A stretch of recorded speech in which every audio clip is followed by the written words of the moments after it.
Greeting, ladies and gentlemen. Today video I'm gonna explain about how to answering problem 8.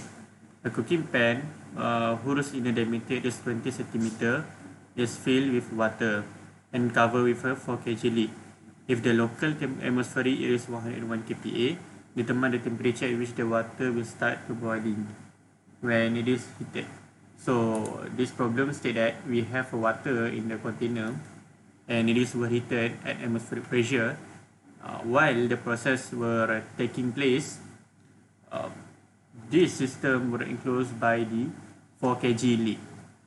So if I tend to answer in this question, we need to refer the table A5, saturated water pressure table, which is that one.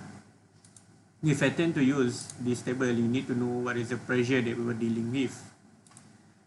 Since that we have two pressure that involved in the system. The first one will be atmospheric pressure, 101 kPa, and there is another pressure that due to weight of the lid.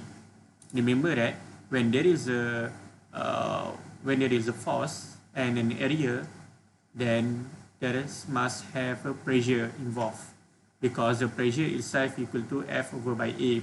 So in this case, F, it is the weight of the lid. So 4, we need to times it by the gravitational acceleration over by the area that we were dealing with, pi over by 100.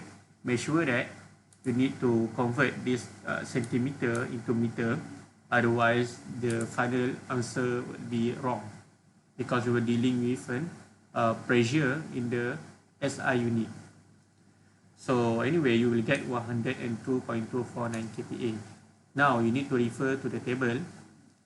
Since that we have a three table for water. The first one will be compressed liquid, second one will be saturated, third one will be superheated. So how do I know which table that I need to refer? It is from the problem state, boiling.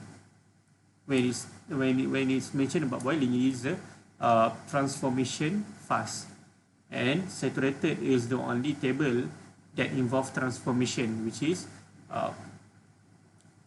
liquid will transform into a gas, or otherwise gas will be transformed to a liquid.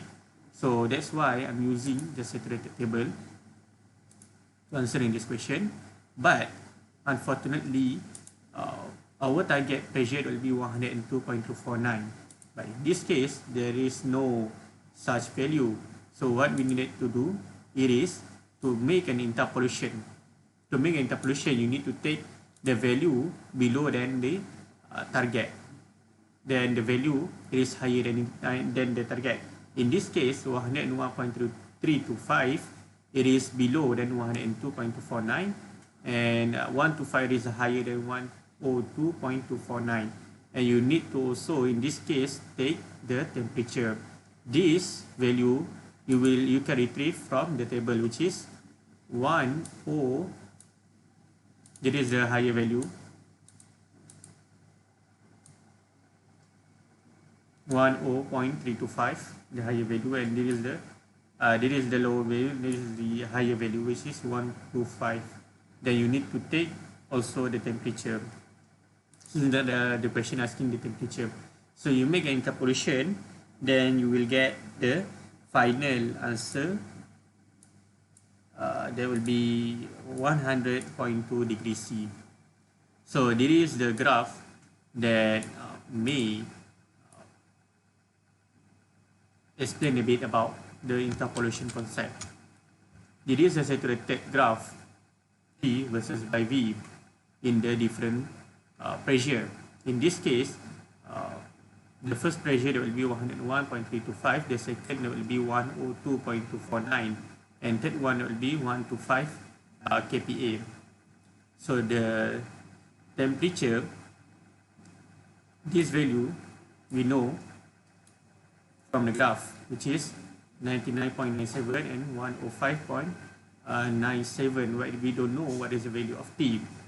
If you look closer to this graph, from this point